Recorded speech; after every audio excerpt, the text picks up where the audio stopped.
1982년에 포클랜드 전쟁. 포클랜드 이제 그게 드디어 나오는군요. 예, 아르헨티나에서는 이제 말비나스 전쟁이라고 이제 부르는 이 시기에 아르헨티나에서 이 고문당한 사람들이 한 40만 명. 그리고 이 와중에 한 10만 명 이상이 이제 살해를 이제 당했어요. 이런 일이 이제 그냥 매일 벌어지는 거예요, 매일.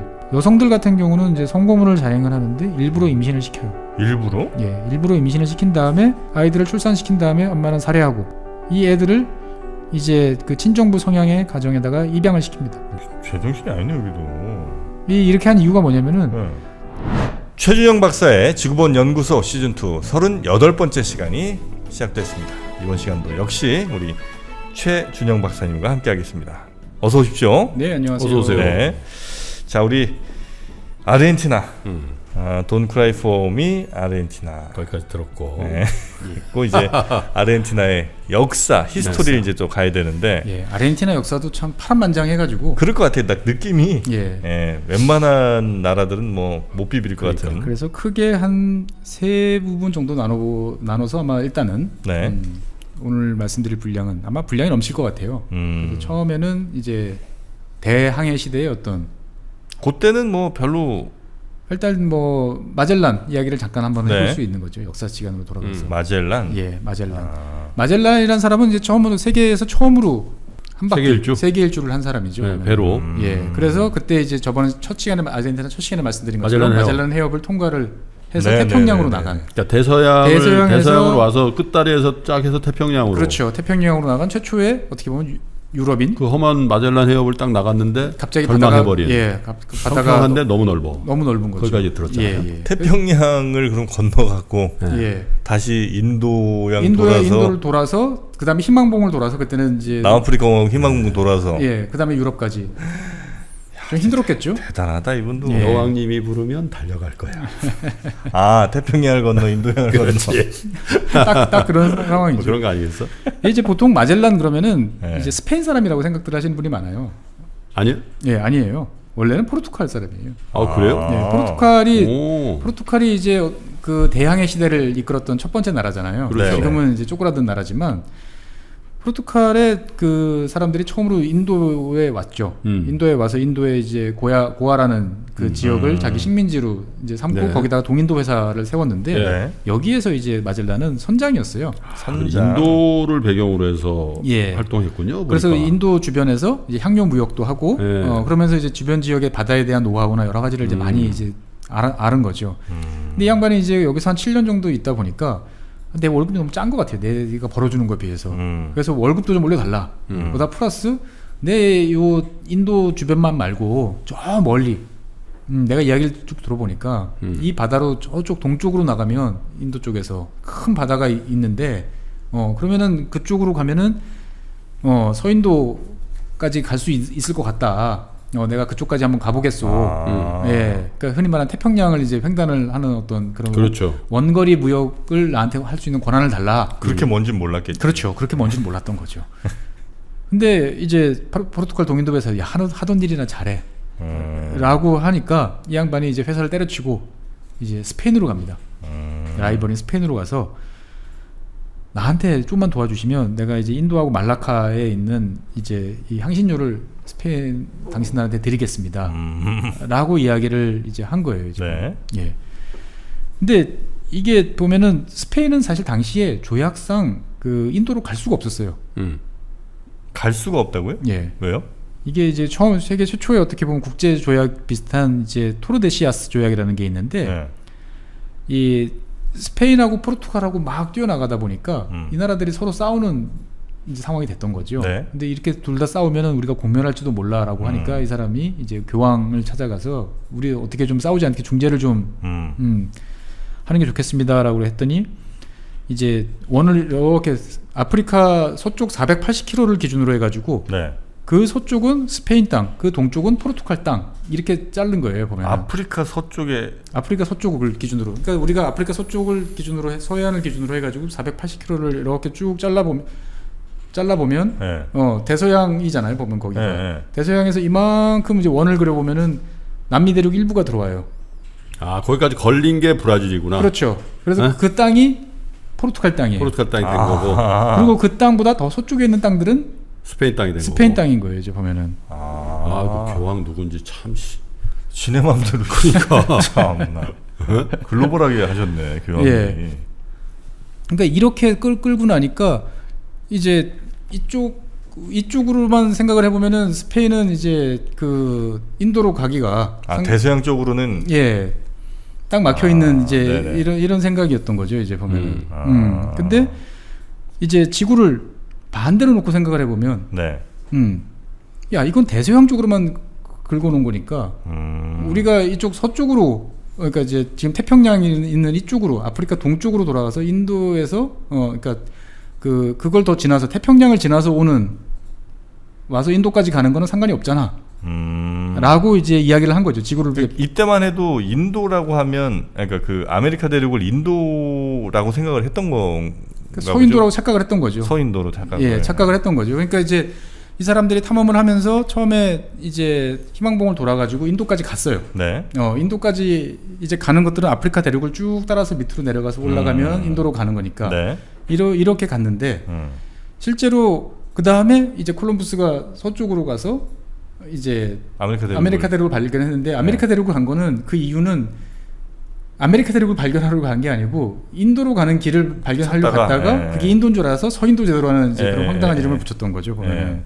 그래서 어쨌거나 이 마젤란이라는 사람은 스페인에 가서 내가 새로운 루트를 따라서 인도에 가서 향신료를 갖고 올 수 있는 그거를 내가 새끼를 뚫겠소 라고 하니까 포르투갈 정부가 정보 당국이 이걸 입수를 한 거예요. 저 자식이 스페인에 가서 우리의 이익을 침해하는 그런 짓거리를 하고 있구나. 그때만 해도 향신료 이거 하는 게 어마어마한 고부가치 이익이었으니까.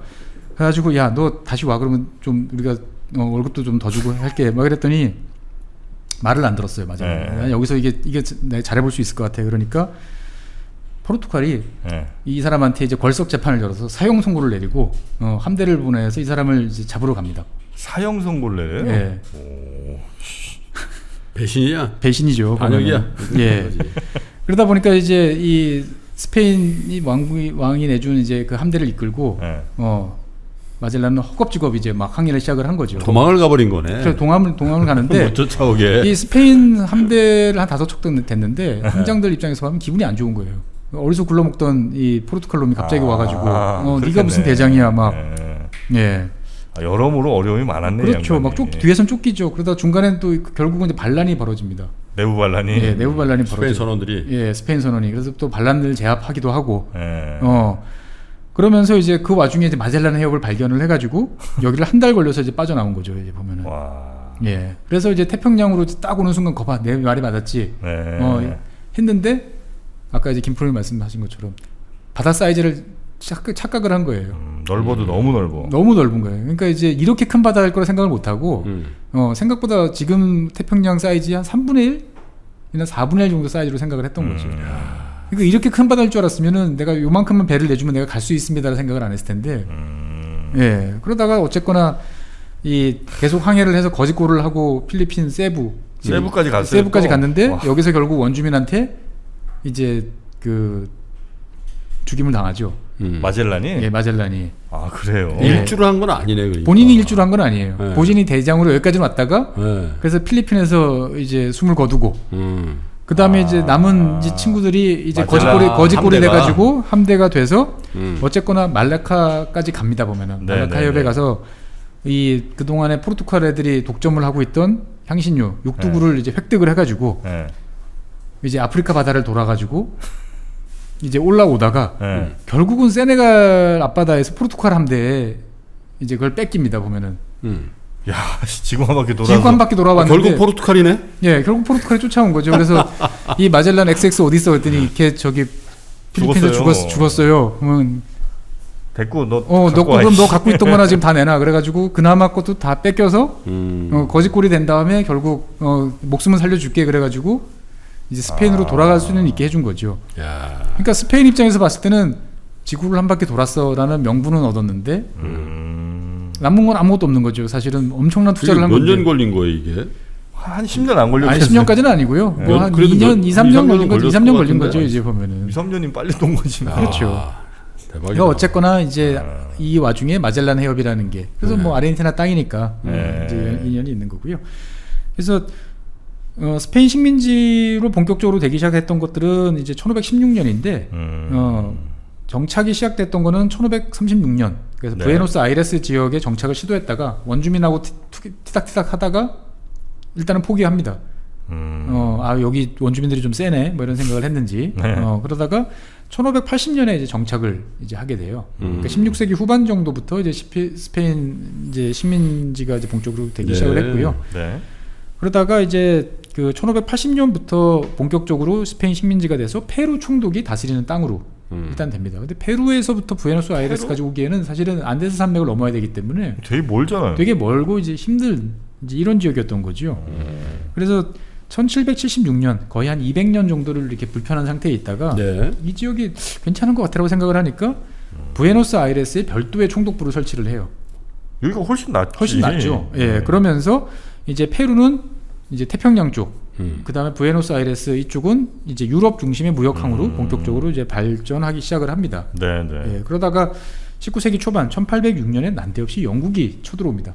그때 힘이 또 세졌으니까. 1806년에 이제 한창 나폴레옹 전쟁 시절에 네. 스페인이 이제 처음에 나폴레옹이랑 맞서다가 네.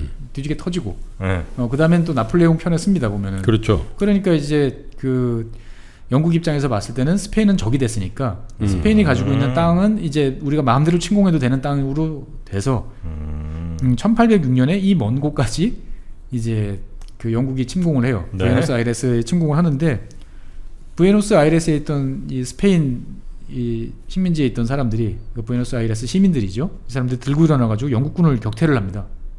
시민들이 네, 일어나서 격퇴를 하는 거예요. 보면. 그러니까 영국군이 아주 많은 병력은 아니었기 때문에 네. 우리가 들어오면 무력 시위를 하면 얘네들이 스페인보다는 영국이 나요라고 생각을 했을 텐데 할 거라 생각을 했는데 아니었던 거죠. 보면. 그래서 이상하다 싶어가지고 다음 해인 1807년에 다시 한번 또 쳐들어옵니다. 근데 역시 영국군이? 근데 예. 또 격퇴해요. 그러니까 두 번을 격퇴하고 나니까 이제 이 부에노스아이레스 시민들은 이제 자신감이 막 뿜뿜한 거죠. 이제 보면은. 그러고 난 다음에 생각을 해보니까 야 우리가 왜 이렇게 식민지로 살아야 돼? 그렇죠. 스페인 이건 스페인 너 영국도 도와준 게 이겼는데. 뭐야? 우리가 이렇게 잘하는데. 우리가 잘하는데 우리끼리 해도 되겠다라는 생각을 자신감을 이제 갖게 되는 거죠. 네. 그래서 1810년이 지나면서 이제 5월 혁명이 일어나는 거예요. 그래서 5월 혁명 당시에 이제 스페인 이제 이 식민 체제를 이제 무너뜨리고 네. 우리끼리 이제 뭔가 가보자라고 하는 5월 혁명이 일어나서 결국 1816년에 독립을 이제 선언하게 됩니다. 그래가지고 리오 데타 플라타라고 그래가지고 이제 그 주변 지역 이게 이제 부에노스아이레스 지역도 있지만 네. 그 여러 주변 지역들이 거의 독립된 나라처럼 이제 운영이 됐었어요. 예, 운영이 되고 있었던 이 상황에서 자꾸 우리끼리 모아서 나라를 한번 스페인 일단 얘네들 치우고 생각해보자 네네. 라고 그래가지고 1816년에 독립을 선언을 하게 됩니다. 근데 성립을 하고 나니까 이 부에노스아이레스에 있는 이런 사람들은 강력한 나라를 만들어야 되니까 우리가 너희들 다 중앙집권제로 가자. 네. 가는데 다른 지역들 저 내륙 지역에 있는 나라들 사람들은 야 우리가 왜 니들 밑에 들어가야 돼? 그렇지. 근데 일단 스페인도 싫으니까 저 위에 미국처럼 우리 연방제로 가자. 그래가지고 중앙집권파하고 연방파가 좀 대립을 해요. 그래서 꽤 내전 비스무리하게까지 이제 겪다가 미국하고 비슷하네요. 예. 그러다가 이제 1825년에 난데없이 또 이제 브라질하고 또 전쟁을 벌입니다. 아르헨티나는 3년 동안. 예. 그래서 브라질과 전쟁을 했다는 거는 포르투갈이랑 싸웠다는 얘기랑도 비슷한 그 건가요? 당시에는 이제 그 브라질 같은 브라질 경우는 독립을 했어요. 독립을 그래서 이제 했어요. 브라질 왕국이었어요. 왕국이에요. 예, 브라질 왕이 있었어요. 보면 원래 이제 황제. 저기 포르투갈 그 황태자가 가 있었거든. 그렇죠. 근데 아버지가 이제 가서 보니까 얘가 더 잘 살아. 야 너 들어올래? 그랬더니 안 들어갈게요. 저 그냥 여기 있을게요. 아버지. 그래서 전쟁했을 걸. 그래서 자원 티격태격하다가 그래요? 독립을 하고 이제 브라질은 브라질 왕국이 된 거죠. 이제 보면은 그러다가 이제 그 접경 지역인 스스플라타니 발음도 어려워. 스스플리티나 플라티나. 스스플리티나 주가 네. 이 브라질이 차지를 했는데 여기 있던 사람들은 우리는 브라질 포르투갈이 아니고 우리 스페인 쪽이 더 가까워라고 하면서 이제 투쟁을 한 거죠. 보면 네. 투쟁을 했는데 아르헨티나가 이제 개입을 이제 서로 하면서 양국 간의 전쟁이 벌어져서 결국은 이 지역이 이제 독립을 하게 됩니다. 지금이 우루과이예요. 우루과이는 그러면 요 아르헨티나랑 브라질 전쟁 사이에 태어난 나라예요? 그렇죠. 그래서 아르헨티나가 도와줬기 때문에 우루과이란 나라가 등장을 할 수 있었던 거죠. 그래서 우루과이랑 아르헨티나는 상당히 사이가 좋고 국기도 비슷한 이제 그런 면이 있어요. 국기도 비슷하고 축구도 비슷해. 스타일도 비슷하고. 그래요? 예. 어쨌거나 이제 이러면서 이제 브라질 황제도 이제 물러나면서 이제 남미 지역에 큰 이제 변화가 되게 되는데 이런 거를 이제 겪으면서 야 우리가 좀 더 이제 나라꼴을 좀 갖춰야 되지 않겠냐. 나라꼴을 갖춘다는 건 헌법도 있고 좀 합법적인 통치자도 좀 확보해야 된다. 그래가지고 1853년에 이제 헌법을 만듭니다. 그래서 헌법을 만들어서 6년제 대통령 제도 이제 만들고 양원제를 이제 가게 되는데 이게 이제 실제로 뭐 정식으로 그러면 수도도 있고 이래야 되잖아요. 네. 이렇게 된 거는 시간이 이제 더 걸려서 1880년 정도 돼야 이제 부에노스아이레스가 이제 수도가 되고 본격적인 연방 국가로 이제 변신을 하게 됩니다. 그러니까 이제 독립선언은 하면은 보통 나라가 금방 탁 만들어지는데 이제 아르헨티나 같은 경우는 지역 간 이해관계가 원체 좀 상충을 하다 보니까 상당히 좀 오래 걸렸던 거죠 보면은. 그래서 실제로 이 아르헨티나라는 나라가 뭔가 나라로서 제대로 성장을 이제 하게 되고 외국 사람들이 들어오기 시작했던 거는 이 부에노스아이레스가 연방 수도로 되는 1880년을 전후한 한 1870년대부터 한 80년대 요 사이 시작부터 아르헨티나는 본격적으로 성장을 하기 시작을 해요 보면. 그래도 뭐 유럽의 나라들이 여기를 막 제국주의 나라들이 막 차지하려고 막 노력하고 그러지는 않았던 모양이네요. 이미 독립을 한 나라이기 때문에 이미 독립했고. 예, 여기까지 쳐들어갈 그 이제 실익이 없다라고 생각을 했던 거죠 보면은. 예. 그래서 이 시기에 19세기 말에 아르헨티나는 이제 지난 시간에 말씀드렸던 팜파스나 이런 이제 그 남쪽에 농사 잘 되는 지역들이 있죠. 평원 지역. 예, 이 지역들을 이제 본격적으로 확보를 하기 위해서 이제 원주민 탄압을 시작을 합니다. 보면 그래서 규모는 작지만 한 1,300명 정도를 이제 학살을 하면서 원래 사람이 많지 않았기 때문에 어쨌거나 이 지역을 장악을 하면서 1차 산업 발달에 기초를 이제 닦게 되는 거죠. 네. 그래서 1880년대부터 1929년까지 대공황이 닥치기 전까지 한 쭉쭉 성장하는구나. 그렇죠. 한 50년 정도가 아르헨티나 역사상 황금기예요? 황금기입니다. 그래서 곡물 및 육류의 수출로 이제 부를 축적을 하는 거죠. 냉장선, 냉동선 이런 것들을 동원해가지고 그다음에 이제 고기 국물 깡통, 이제 스프 이제 통조림 만들어가지고 캔 기술 같은 거. 캔 기술도 발달하다 보니까 엄청나게 많은 이제 수출을 해서 1910년 기준으로 보면 1인당 국민소득이 세계 한 8위권 정도 되고요. 이 8위권이라는 건 프랑스보다 더 잘 사는 나라다. 예, 이렇게 이제 분류가 될 정도. 왜냐하면 프랑스는 그 시기가 나폴레옹 전쟁에서 지고 그다음에 파리 코뮌 뭐 이런 이제 내부적으로 혼란을 많이 겪던 시절이다 보니까 경제적으로 많이 위축이 됐던 시기였던 거죠 보면.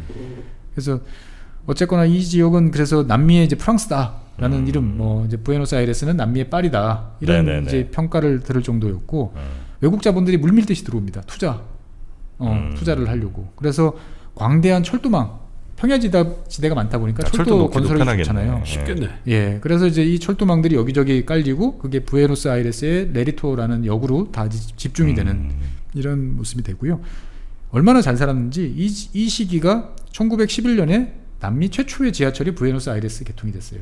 지하철이요? 1911년. 1911년은 우리가 이제 막 일제에서 한일합방 이제 되던 이제 이 시절이잖아요. 근데 이 시절에 부에노스아이레스에서는 지하철이 개통이 돼가지고 그 땅덩어리 넓은데 뭐 지하까지 가?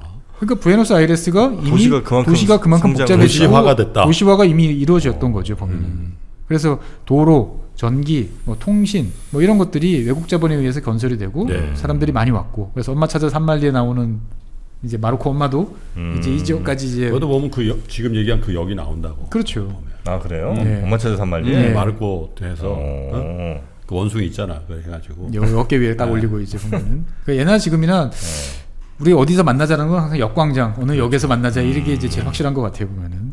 근데 이런 황금기를 이제 보내다가 이제 1929년부터 이제 그 대공황 이 이제 시작이 되죠. 이제 미국을 중심으로 한 이제 유럽 뭐 공항이 되다 보니까 당연히 수출은 이제 폭락을 하니까 돈 벌어올 게 없고 그 다음에 이제 도시의 빈민계층들은 늘어나고 그러면서 그 전까지 권위주의 뭐 엘리트 위주의 통치에 대해서 반대하는 이제 흐름들이 생기는 거죠. 이제 민주주의 요구가 이제 확산이 되고 또 한편으로 보면 야 우리가 그러면 아르헨티나라는 나라의 정체성이 과연 뭐냐? 우리가 어떻게 보면은 저 유럽에 있는 저 나라들보다 우리가 못할 게 뭐 있어? 우리가 힘센 나라를 한번 만들어 봅시다라고 하는 국가주의도 이제 등장을 하게 되는 거죠. 그래서 이게 잘 진행됐으면은 어떻게 보면 중산층 위주의 엘리트들이 좀 탄탄하게 형성되는 민주주의 국가로 발전할 계기였는데 네.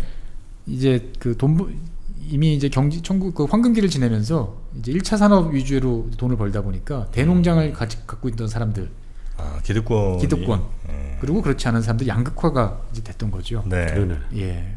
그래서 이제 여러 가지 문제들이 있었지만 어쨌거나 1차 세계대전 때는 중립, 2차 세계대전 때도 중립을 지키면서 뭐 꽤 많은 돈을 이제 벌었죠. 안전하게. 예, 벌었는데 어쨌거나 이런 양극적 극단화의 와중에 1930년대부터 이제 군부가 이제 독재를 이제 시작을 하게 되는 그런 이야기를 이제 시작을 합니다, 보면은. 그러니까 쿠데타를 일으켰다는 게 아니고 그냥 군부가 자연스럽게 이제 그 파워 게임에서 이겨가지고 이제 통치를 하게 되는 이제 이런 시스템들이 이제 등장을 하게 되는 거죠. 네. 그러다가 1943년에 그 유명한 후안 페론이 이제 등장합니다. 후안 도밍고 페론. 사실 우리가 페론에 대해서는 많이 아는 것 같지만 네. 솔직히 알죠. 나는 몇십 년대 통치를 했는지도 요번에 알았거든. 40년대라는 거 아니에요? 예. 예. 에바 페론 남편. 그러니까. 예. 이렇게만 이제 대한민국에서 많이 알려져 있죠. 왜 아내가 이렇게 유명한 거예요, 도대체? 아내가 이쁘고, 어. 예. 그다음에 국민들 마음을 사로잡았죠. 후안 도밍고 페론이 43년에 먼저 대통령이 쿠데타로 되는 거예요. 예. 그러니까 1943년에 원래 군부 정부가 있었는데 이 사람들은 나이도 많고 이제 기득권이었던 거죠. 네. 그러다가 1943년에 청년 장교들, 그러니까 영광급을 중심으로 한 이 청년 장교들이 쿠데타를 일으켜요. 네. 군사 정부에 대한 쿠데타를 또 일으키는 거죠. 그래가지고 후안 페론이라는 이 사람이 이제 아마 리더 역할을 이제 하다 보니까 부통령 겸 이제 노동부 장관으로 취임을 합니다. 대통령은 아니고. 예, 대통령은 아니고. 그러면서 이 사람이 이제 노동자 권익보호 정책을 강하게 펴서 국민들한테 호응을 받는 거죠. 네. 그래서 그 결과 1946년 6월에 일어났던 이제 그 대통령 선거에서 승리를 해요. 후안 페론이. 예. 그래서 처음엔 쿠데타로 이제 권력 핵심에 들어왔다가 바로 이제 몇 년 만에 대통령으로 정식 대통령으로 네, 취임을 네. 하는 거죠. 그래서 후안 페론은 1946년 6월 달에 취임을 해가지고 1955년 9월까지 그러니까 10년 가까이 네. 대통령을 한번 했고요.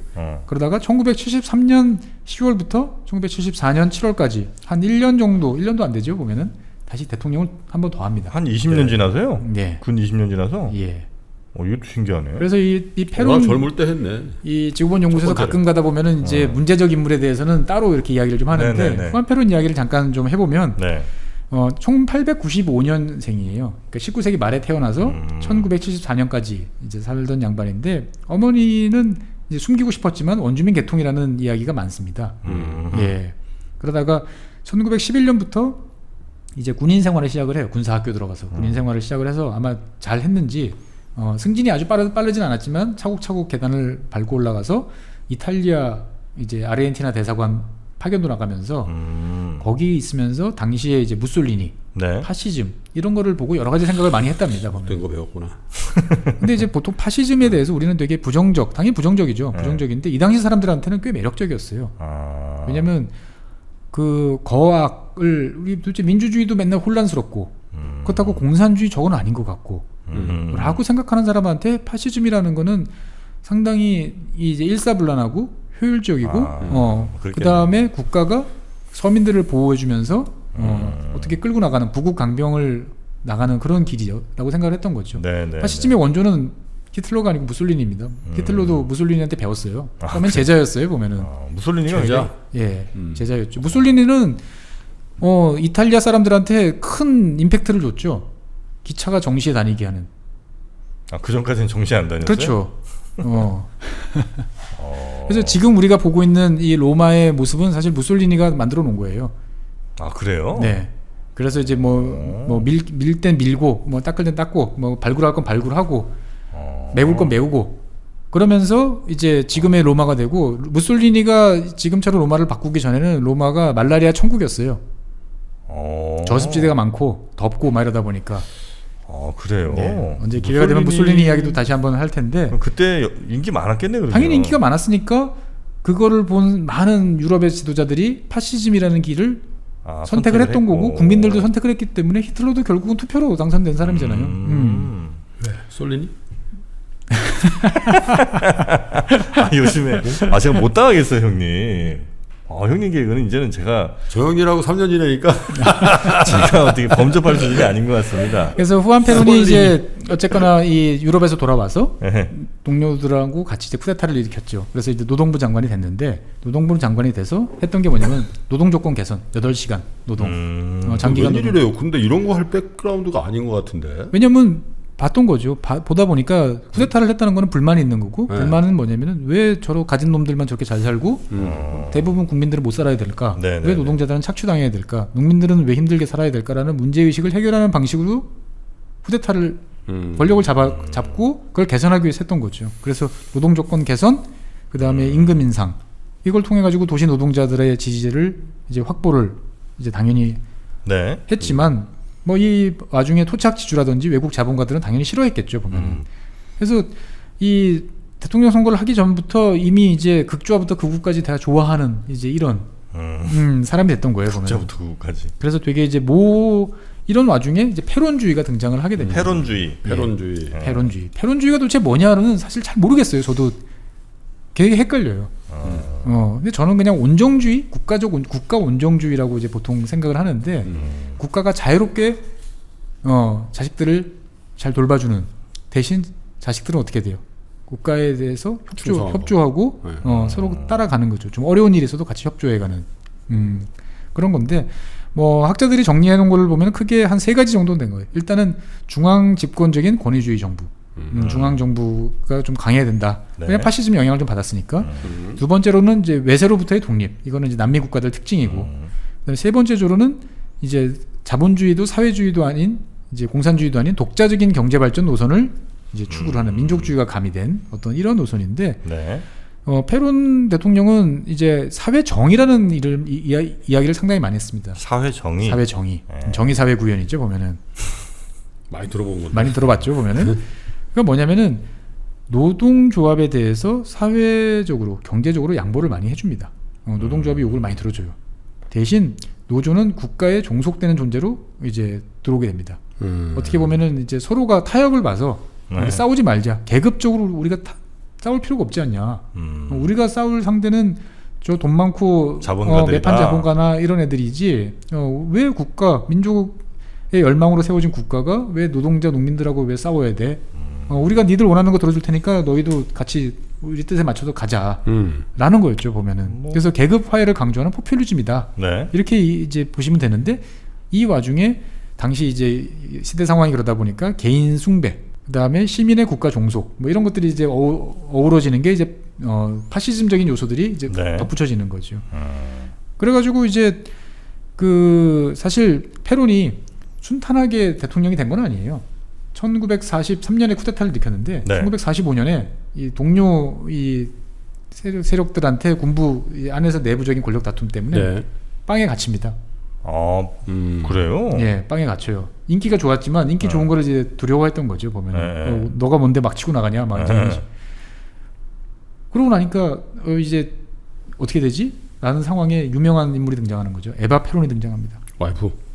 예, 에바 페론이 방송에 가서 라디오 방송을 통해 가지고 우리 남편이 다쳤다. 국민 여러분 도와주세요. 그러면서 에바 페론 유명해졌군요. 그렇죠. 본격적으로 유명해진 거죠. 그래서 국민에게 방송을 통해서 이거를 어떻게 보면 이제 이것까지 생각을 못했던 거죠. 그러니까 이렇게 당차게 방송이라는 거를 활용해가지고 뭔가를 할 거라고 생각을 못했던 거죠. 그러면서 범국민적으로 석방운동이 이제 벌어지기 시작을 합니다. 보면은. 그래서 결국은 이제 그 에바 페론 덕택에 남편이 이제 풀려나게 이제 되는 거죠. 그래서 이제 대통령 선거에 출마를 하게 되면서 이 양반은 아르헨티나를 세계 최고의 인류 국가로 만들 것을 국민들에게 약속을 합니다. 네. 그래서 내가 어떤 그 국민 대통령이 되면서 했던 것들이 이제 지난 시간에 말씀드렸던 수입 대체 산업화, 자급자족적 경제, 그다음에 철도와 통신 등 그 외국 자본이 갖고 있던 걸 국유화, 네. 그다음에 부정부패를 척결하겠다. 그래서 노동자들에 대해서는 20% 임금 인상, 복지 확대, 이런 것들을 파격적 대우를 이제 해줍니다. 그러면서 이제 46년에 취임했는데 47년에 이제 모든 외채를 다 상환해 버려요. 그리고 경제 독립을 선언합니다 보면. 그러니까 이제 뭐든지 할 수 있는 자신감이 있었던 거예요. 사실 막무가내로 막 퍼준 게 아니고 왜 이게 가능했냐면은 IAPI라고 이제 하는 우리로 따지면 뭐라고 공사 공기업 같은 수출용 그 우리가 보통 이제 석유 메이저 석유 그 국영기업이라고 그러잖아요. 이건 석유 국영기업이 아니고 곡물 국영기업이죠. 곡물 수출은 이 회사만 통해서 한다라는 독점적인 그 사우디 회사를 아람코 비슷하게. 그렇죠, 맞습니다. 예. 보면은 그래서 이 회사가 벌어들이는 수익을 가지고 예. 나눠주는 거예요. 공공 투자 재원으로 쓰는 거죠. 우리가 많이 남미에서 보던 이제 뭐 아람코도 비슷한 이제 그런 구조였던 거죠. 네. 그래서 이 회사는 이제 국가의 돈도 주고 그다음에 국민들이 필요한 돈도 이제 대출을 해줍니다. 뭐 괜찮네요. 그래가지고 아르헨티나가 한 3년 사이에 한 25% 정도 성장을 해요. 3년이 아니 뭐 연평 연 한 8% 9%씩 성장을 하는 거죠. 그리고 이 와중에 이제 돈이 있으니까 학교도 짓고 병원도 건립하고 가는 거죠. 그러니까 어떻게 되겠어요? 잘 국민들은 갔네요. 국민들은 당연히 인기가 어마어마한 거죠. 네. 항상 그 대통령이라는 존재는 자기들끼리 싸우는 존재, 국민들은 관심도 없는 존재라고만 생각을 했는데 도와주고 좋은 걸 해주는 거죠. 그러니까 당연히 좋아질 수밖에 없는 거죠. 네. 그러면서 이게 페론이 너 대통령 계속해라도 6년만 하는 거 그거 아니다라는 여론이 이제 일어나게 됩니다. 보면. 네. 그래서 1848년도에 이제 보면은 그 헌법을 이제 개정을 한 여기서부터 불행이 시작되는 거지. 예. 그때 집에 가야 되거든 원래. 그렇죠. 집때 가야 되는데. 그러면서 이제 박수 대통령 이제 중앙 집권제가 강화되고 네. 그다음에 언론 자유도 이제 탄압되고 네. 페론 부부 우상화 막 초상화 걸려가지고 여기저기 그렇지. 있는 이제 이런 그런- 풍경들이 이제 막 걸리게 되는 거죠. 근데 에바 페론은 이 와중에 호의호식하는 게 아니고 이제 부인 에바 페론은 소외된 계층을 위해서 헌신적인 모습들을 일부러 전략적으로 많이 보여줍니다. 라디오, 뭐 영화, 신문 이런 것들을 통해 가지고 못 살는 애들을 안아주고 같이 울어주고 하는 모습들을 보여주는 거죠. 그래서 네. 서민과 노동자의 어머니라는 칭호를 이제 받게 됩니다. 성녀죠, 성녀. 어떻게 보면 카톨릭이 강하든 불안불안하네요. 이제 슬슬. 불안불안해집니다. 이게 모든 게 이제 행복하면 참 좋은데 문제는 항상 돈에서 시작되는 거죠. 1940년대 후반 들어서 이제 곡물 가격이 하락하기 시작을 해요. 요즘으로 따지면 원유 가격이 하락을 하다 보니까 베네수엘라가 망한 것처럼 예. 곡물 가격이 하락을 막 하게 되다 보니까 이제 퍼줄 돈이 이제 부족하게 된 거죠. 여기 엎친 데 덮친 격으로 미국이 이 페론을 이렇게 삐딱한 시각으로 바라보기 시작을 합니다. 왜냐하면 아무리 봐도 미국 당시 이제 전쟁을 치러서 파시스트라면은 이제 기겁을 하던 미국 입장에서 봤을 때 국유화도 많이 했어. 그러니까 별로 마음에 안 드는 데다가 하는 짓을 보면 개인 우상 숭배에다가 저거 잘못하면 남미의 히틀러 되겠는데? 라는 생각을 하면서 페론을 파시스트로 이제 규정을 합니다. 그냥 파시스트로 규정뿐만 한 게 아니고 유럽 국가들에 대해서 야 너희들 마샬 자금 우리 마샬 원조 이제 받아가지고 그 돈 가지고 너희들 식량 사지. 그거 남미에서 사지 마. 아르헨티나 사면 안 돼. 미국에서만 사. 네. 브라질 정 필요하면 브라질까지는 봐줄게. 뭐 이런 식으로 간 거죠 보면은. 그러다 보니까 당연히 아르헨티나 입장에서 봤을 땐 큰 시장을 잃고 이제 고립되네. 1949년서부터 이제 무역 적자가 이제 막 생기기 시작하는 거죠. 그 다른 이제 연달아 이제 몇 년 동안 지속이 되다 보니까 고물가, 실업 증가, 뭐 경기도나 흔히 말하는 스태그플레이션이 이제 발생을 하게 됩니다. 보면은. 이 와중에 1952년에 이제 에바 페론이 사망해요. 왜요? 병으로 죽는 거죠, 뭐. 아 그래요? 예. 아 근데 미인이긴 좀 미인이네. 일찍 죽었네, 그죠? 예, 33살에 죽었어요. 33이요? 예, 33살. 나이 차이가 많았구나. 예, 나이 차이가 꽤 된 편이었죠, 보면은. 그러니까 아름답고 자유로운 국민의 어머니가 이제 돌아가신 이제 이 셈이 되는 거죠. 어머니라고 해도 되고 국민의 어머니. 국민 누나, 국민 누나. 국민 누나. 어머니 지금 너무 어리죠. 지금 너무 당시에는 결혼을 빨리 했기 때문에 네. 한 33살 정도면 충분히 이제 엄마죠, 이제 보면은. 근데 어쨌거나 에바 페론이 죽고 난 다음에 그 페론은 후안 페론 대통령은 정책을 전환하기 시작을 합니다. 아마 그 전부터 좀 이런 생각이 있었던 것 같은데 에바 페론 때문에 못 하고 있다가 정책을 전환을 에바 페론 때문에 못 하고 있어요? 에바 페론은 계속 노동자와 농민들에 대해서 국민의 이걸 어머니예요. 해줘야 하고 된다라고 있으니까. 생각을 했던 데 비해서 그 정도로 영향이 컸어요? 왜냐면은 저희 국회의원은 남편을 구해서 대통령을 만들어준 사람이기 때문에 예. 역할이 있었습니다. 그래요? 이거 알아요. 그래서 이제 에바 페론의 노선에서 벗어나서 이제 후안 페론 대통령은 이제 친기업적, 친자본적 정책으로 이제 전환하는 거죠. 일단은 외화를 끌어와야 된다고 생각을 했던 거죠. 네네네. 그래서 이제 외국 자본 유치를 위해서 노력도 하고, 그래서 석유나 자동차 이런 쪽에 이제 투력도 많이 하고, 하지만 그럼에도 불구하고 노동자들한테는 계속 고임금을 줘야 된다라는 입장은 어쩔 수 없이 가지고 있다 보니까 이게 사실 잘 안 되는 거죠. 굴러가기 어려우니까 경제적 혼란이 좀 지속되던 와중에 1955년에 이제 이혼을 허용하는 법안을 이제 제정하겠다고 발표를 합니다. 아, 카톨릭 국가니까. 예. 근데 이 추진 과정에서 당연히 카톨릭은 강하게 반발할 수밖에 없고 거기다가 이 군부가 이제 핑계를 잡아서 너 이제 그만해라. 경제가 뭐냐? 네 해준다고 지금 한 10년 가까이 했는데 네네.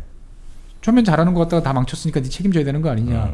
말 안 들으면은 끌어내린다라고 하다가 결국은 1955년 9월달에 쿠데타가 발생을 합니다. 그래서 페론 대통령은 스페인으로 이제 망명을 가요. 그 이후에 이제 그 군부 쿠데타 이후에 여러 가지 이제 아르헨티나는 복잡한 상황들을 이제 겪는 거죠. 겪다가 이 72년쯤이 돼가지고 네. 돌아오세요라는 국민 여론이 높아집니다. 너무 지쳤어요. 너무 그때가 힘들어요. 좋았지. 그때가 정말 좋았지라고 생각할 수밖에 없는 거죠. 보면은. 그래서 72년에 20년간의 스페인 망명 생활을 뒤로 하고 귀국을 합니다. 그래서 1973년 2월달에 대통령 선거에 당선이 돼요. 이것도 대단하다. 예, 그리고 재밌는 거는 세 번째 부인이었던 이사벨 페론을 부통령으로 지명을 해요. 내가 곧 죽을 것 같으니까. 그래서 아르헨티나는 이 부부가 이 대통령 부통령 해가지고 이렇게 넘겨받는. 그래, 너 얼마 전에도 그랬잖아요. 그렇죠. 네. 예. 그래요? 예, 이런 묘한 이제 전통이 이때부터 이제 형성이 된 거죠. 보면은. 그것도 또 비교적 미인이야. 예. 누가요? 저 부인이 이번에? 네. 이번인가 지난번이죠. 지난번. 예. 그래요? 그래가지고 와서 잘 했으면 좋을 텐데 또 하필 또 오일 쇼크가 73년 오일 쇼크가 또 발생을 하는 거죠. 그러면서 이제 원래 몸이 안 좋던 상황에서 74년 7월에 사망을 합니다. 예, 그래서 이사벨 페론이 이제 승계를 하지만 경제 위기가 계속 지속이 되고 뭐 이러면서 이제 슬슬 이제 퇴장을 하게 되는 거죠. 그래서 우리가 페론 그러면은 그냥 포퓰리즘, 퍼주기, 나쁜 놈 뭐 이렇게 생각을 이제 하게 되는데 우리가 뭐 양쪽 입장을 다 들어봐야 된다고 생각하는 것처럼 당시 아르헨티나 생각을 해보면 국가 채무도 없어. 안정적으로 곡식을 팔아가지고 잘 돈이 들어와. 그렇죠. 이제 농민들하고 그동안 고생했던 사람들한테 뭔가 국가가 좀 해줘야 돼. 야, 세계 랭킹 10위 정도 되는 국가가 길거리에서 굶어 죽는 사람이 곡물을 수출하는 나라에서 생긴다는 게 말이 돼? 당연한 문제의식이라는 거죠, 보면은. 그렇게 해가지고 갔는데 이게 이제 뭔가 상황들이 안 맞아서 이제 갔던 게 아닌가라고 생각해 볼 수도 있는 거죠. 그래서 아르헨티나 국민들한테는 여전히 그 시절이 황금 시절이고 국가라면은 의례껏 그렇게 해야 된다라는 요구가 강하고 그러다 보니까 뭔가 좀 냉정하고 차가운 국가가 들어서려고 하면 계속 이제 페로니즘이라고 그러죠. 페론주의가 다시 이제 대두를 이제 하게 되는. 지금도 그러면 아르헨티나 국민들 중에 좀 일부 혹은 뭐 상당수는 그 페론주의에 대한 향수가 있는 거죠. 있어요. 네, 그러니까 요즘 말로 하면 소득 재분배와 미래에 대한 비전 제시를 결합한 어떤 정책이다. 네네네. 예. 그리고 원래 전임자나 전전임자가 아주 잘해주고 나면은 이제 괴롭죠. 하면은 후임자가 그걸 확 바꿀 수가 없대. 회사도. 그러니까 대충 이제 시차를 두고 조금씩 바꿔야 가야 되는데. 거지. 예. 그러면 바로 당신 뭐냐. 전에는 그랬는데 이렇게 되니까 아마 모르긴 몰라도 아르헨티나의 정치 리더십들도 뭔가 이거 이 길은 아닌데 나는 한번 바꿔야 된다 하더라도 워낙 그게 강렬하니까 그렇죠. 그 안에서 그러니까 계속 이렇게 실제로 이제 이사벨 페론이 승계를 한 다음에 76년에 쿠데타가 다시 또 벌어져요. 근데 이때 쿠데타부터가 사실 아르헨티나를 막장으로 몰아넣은 결정적 계기가 된 거예요. 예. 쿠데타가 이제 발생을 해서 의회 해산, 뭐 노조 활동 금지 이런 건 당연히 이제 뭐 어느 나라나 쿠데타하고 나면 그렇죠. 이제 하는 일인데 문제는 뭐냐면은 이 정도가 매우 심했다는 거예요. 그래가지고 좌익 인사와 노동운동가를 대상으로 해가지고 그냥 활동 뭐 억제 정도가 아니고 납치, 고문, 살해 이런 활동들을 광범위하게 이제 자행합니다. 더러운 전쟁이라고 그러니까 자국민을 대상으로 해가지고 아주 그 못된 짓을 오랫동안 한 거죠. 보면은 이 와중에 이 정부는 이제 군사 정부는 78년부터 80년 사이에 이제 금융 자유화, 무역 자유화, 대외 개방 정책으로 이제 표방을 하는 거죠. 그러다가 이제 외채가 확 늘어나는 이제 이런 이제 이제 그 위기를 겪다가 결국 네. 1982년에 포클랜드 전쟁. 이제 그게 드디어 나오는군요. 예, 아르헨티나에서는 이제 말비나스 전쟁이라고 이제 부르는 네. 이제 이걸 겪으면서 쿠데타 이제 세력들이 이제 물러나게 되는 거죠. 이게 근데 뭘 두고 싸운 거예요? 포클랜드 전쟁이? 포클랜드 섬이에요. 섬. 아르헨티나 영국 영이었거든. 영국 지구 반대편이죠. 영국 입장에서 보면 지구 반대편에 아르헨티나 영국령. 입장에서 봤을 때는 자기들 코앞에 영국령 포클랜드 제도 말비나스 섬이 있는 거예요. 네네. 이 섬을 아르헨티나가 기습 점령을 하는 거죠. 원래는 영국이 그러니까 원래 영토 분쟁이 좀 있었어요. 얘는 코앞에 있는 우리 땅인데 왜 영국 애들이 네 땅이라고 그러냐 이러고 있다가 그 아르헨티나 군사 정부가 네. 이제 위기의 상황에 몰리니까 이제 시선을 다른 데로 돌리기 위해서 이제 기습적으로 점령을 한 거죠. 슬쩍 가서 이제 당시 이제 대처 정부가 이제 몹시 안 좋은 상황이었는데 네. 이들이 지구 반대편까지 대서양 반대편까지 와가지고 전쟁을 벌일 수 있지 않을 것 같다라고 생각을 했는데 엉뚱한 일이 벌어지면서 대처를 몰랐던 거지. 그렇죠. 결국은 이제 망했던 건데 네. 사실 이제 아르헨티나 현대사에서 가장 슬픈 일은 이 방금 말씀드렸던 그 더러운 전쟁이라고 하는 네. 이 시기입니다. 보면 한 6년 정도죠. 보면은 이제 6년 정도 76년부터 한 82년까지 정도. 예, 이 시기에 우리도 이때 되게 힘들었지. 힘들었죠. 예. 우리도 굉장히 힘들었던 그러네요. 시기. 예. 이 시기에 아르헨티나에서 한 고문받은 사람들이 고문당한 사람들이 한 40만 명.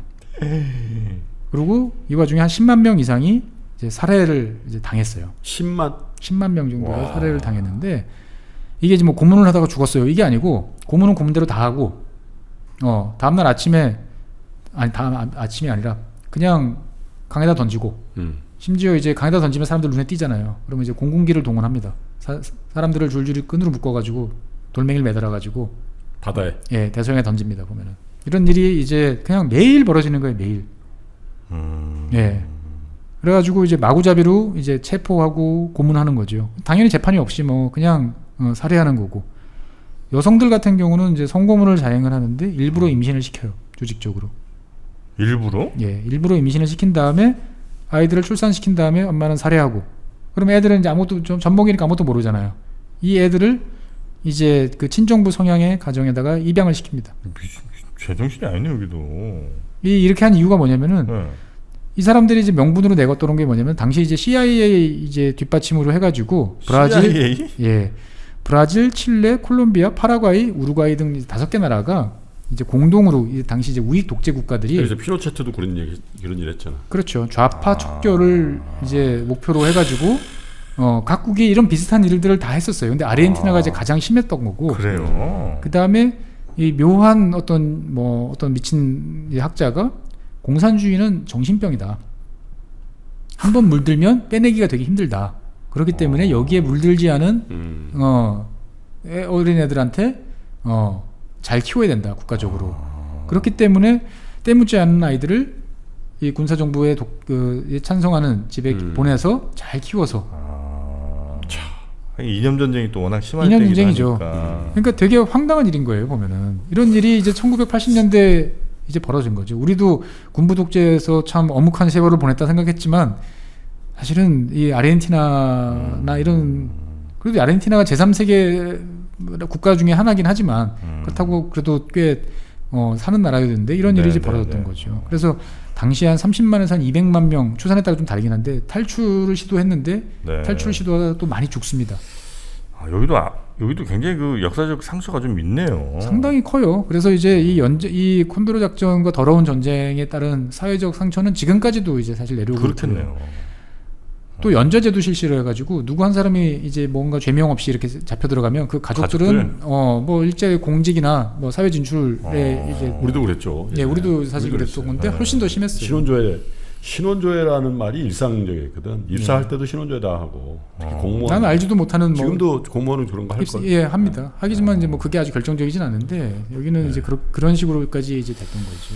그래서 그 이후에 이제 여러 가지 이걸 둘러싼 이제 뭐 과거사를 어떻게 처리해야 될 것이냐. 그다음에 또 경제 문제. 그리고 아까 잠깐 언급하고 지났던 뭐 포클랜드 전쟁. 이런 이야기들이 또 이제 남아 있는 거죠. 그러니까 세계 5위 부자 뭐 12부자 이런 것도 의미가 없어요. 왜냐면 우리가 뭐 최 박사님이랑 아프리카도 돌고 아시아에서 뭐 집단 학살도 돌고 뭐 몇십만 명 그리고 우리 영화 보면 아프리카에 뭐 무슨 다이아몬드 뭐 이런 영화 있잖아. 네네. 블러드 다이몬드. 아니 뭐가 달라 이게 더 심한 거야. 부모 죽이고 그 애들은 우익 집안에 그렇죠. 입양시키고 이거는 너무 더 반인륜적인 거죠. 그래서 돌이켜 생각해 보면 1930년대 후반 중후반 독일 같은 경우는 세계에서 거의 뭐 베스트 국가였지 않습니까? 보면은 과학기술 최고, 뭐 철학, 인문학 뭐 맞아요. 거의 모든 면에서 보면은 세계를 압도하는 문명 국가인데. 그 당시 그 모든 논문들은 기술 논문들은 과학 논문들은 다 그렇죠. 독일어로 썼어요. 거기까지. 미국 사람들이 독일어를 배워야 이제 되는 그런 시절이었단 법도 말이죠. 독일로 갔잖아요. 법도. 그렇죠. 다. 그런 시절에서 그러니까 사람 본성은 예. 어떻게 어떻게 보면 이런 면들이 항상 있다라는 것들을 좀 우리는 스스로 좀 알 필요가 있다라는 생각도 좀 듭니다. 네. 야, 이 아르헨티나를 보면서 또 새로운 걸 또 많이 배우게 되는 오늘이었던 것 같습니다.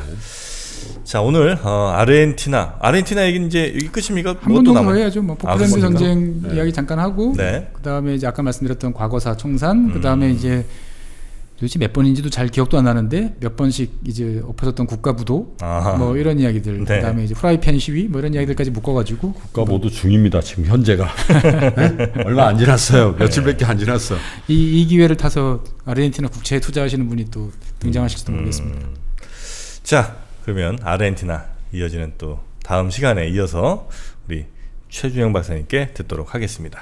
자, 오늘도 함께해 주신 법무법인 율촌의 최준영 박사님 대단히 고맙습니다. 네, 고맙습니다. 감사합니다. 네. 이 지역은 그래서 유럽의 많은 나라들이 한 번씩 손을 대봤던 땅입니다. 그래서 처음에는 네덜란드 사람이 이제 와가지고 그러다가 한 100년쯤 지나다가 영국인 존 스트롱이라는 사람이 와가지고 이제 포클랜드라는 이름을 이제 붙입니다 여기다가. 그러면 영국령이냐? 또 그렇지는 않아요. 뭐 이 지역에 그렇게 사람들이 애착은 별로 없다 보니까 1764년에는 또 프랑스인, 또 1765년에서 1770년에는 또 스페인하고 영국이 또 영토 분쟁을 벌여요. 이제 1820년에 이제 새롭게 등장한 이제 아르헨티나가 이제 소유권을 이제 주장을 하게 됩니다. 예. 전쟁 재밌네요, 이거. 그렇게 재밌을 건 아니죠. 코로나 투자 전쟁 해봐. 최준영 박사의 지구본 연구소 아르헨티나 4부가 시작됐습니다. 반갑습니다. 정프로고요. 네, 이프로입니다. 김프로입니다. 네. 이 아르헨티나가 반응이 굉장히 좋습니다. 조회수 30만 조회. 35만. 35만. 예. 그 아르헨티나 왜 30몇만이야? 참 알 수가 없습니다. 왜 그런 거예요? 자, 오늘 알고리즘. 아르헨티나 대답하라. 알고리즘. 예, 우리 응답해 주실 최준영 박사님 빨리 오십시오. 어서 오십시오. 네, 안녕하세요. 최준영입니다. 네. 오늘 염색이 세게 들어간 것 같습니다. 네, 화면상 아주- 염색을 평소에 좀 밝게 하고 싶었는데 두피가 제가 안 좋아요. 예, 두피가 안 좋아가지고 그냥 뭐 천연 염색 뭐 이런 거를 한번 권하더라고요. 그래서 했더니 아주 까맣게, 까맣게 괜찮은데요? 전혀 어색하지 않은데. 오징어 먹물 오징어 먹물. 염색. 네. 자, 지금 아르헨티나 많은 분들이 계속 궁금해하고 계신 것 같은데요. 오늘 아르헨티나는 지난번 예고해 주신 대로 지난번까지는 아르헨티나의 뭐 아주 더러운 그 전쟁 혹은 네. 막 그 군부 독재에 의한 좀 어려운 시절 이런 거 얘기를 좀 해주셨는데 예. 포클랜드 전쟁을 우리가 빼놓을 수가 없잖아요. 기억나요, 정프로? 저는 기억은 안 나죠. 나는 기억이 나. 나는 그때 신문 봤던 기억이 나. 80한 82년입니다. 2년 나는 기억이 난다. 예, 그때 조 박사님은 어릴 때 기억나요? 1학년. 기억나요. 예. 그래요? 왜 나랑 동갑인데 저 형은 기억이 나지? 그 당시 초등학교 1학년인데? 그 당시 이제 냉전 82년이면은 그러니까 저는 82년이면은 초사. 저 형. 4학년이었죠. 4학년이었는데 그 당시 이제 뭐 전쟁이 난다 그러면 공산주의 국가와 이제 자본주의 국가 뭐 이제 이런 정도 생각을 했는데 아르헨티나라는 나라도 이제 어리지만 대충 축구 잘하는 나라. 네네. 뭐 친구들도 이제 농업이민 간 친구도 있고 그러니까 들어본 나라고.